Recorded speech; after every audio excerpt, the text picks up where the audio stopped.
各位观众，大家好，阿弥陀佛。今天师父很高兴为各位介绍一个题目，叫做割舍。割舍，在禅宗的古德里面有一位金代禅师，他非常喜爱兰花，在讲经弘法之余呢，就把整个时间呢都花在这个莲花上面，兰花上面，把这个兰花呢看成是他生命的这种一部分。有一天，他要外出去饮酒，他就交代他的弟子就说了：“哎，我们寺里面的兰花你们要好好的照顾哦。”好，这个当弟子奉命呢，为兰花在浇水的时候一不小心，糟糕了，将兰花的架子碰到了，整盆的兰花就跌碎了。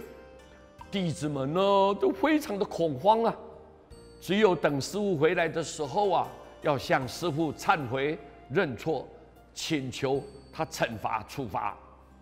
金代禅师回来以后知道这个兰花已经被弄坏了，他赶紧就召集所有弟子们讲话。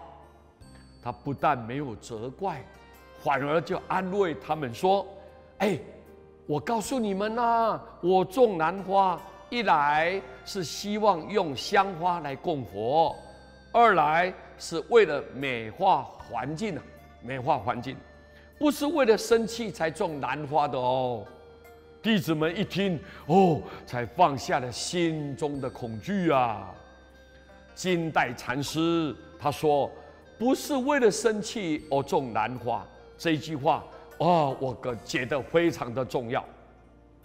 这一句话如果我们能够用在日常生活里面，用处也会很大的。比如我们父母生儿育女，儿女有时候会使父母亲烦恼生气。假使父母生气的时候，我们心里面就想，我们生儿育女不是为了生气吗？不是为了生气才生孩子的吗？朋友之间难免会有一些误会，但损伤感情的时候，你可以想说，我们交朋友不是为了生气吗？甚至于夫妻结婚了，在一起生活，难免会有一些可能争端。当意见不合的时候，我们互相也要想，我们结婚做夫妻是为了恩爱，不是为了生气吗？你们现在同仁能够共聚一堂，好好的为事业在发展。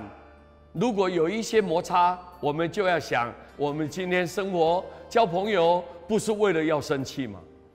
那么这些不满的情绪就可以化解了。所以金代禅师能够割舍心爱的兰花而不动怒，他不动怒。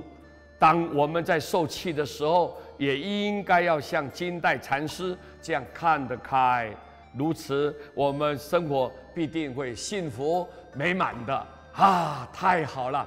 我们大家应该要学金代禅师。谢谢大家，阿弥陀佛。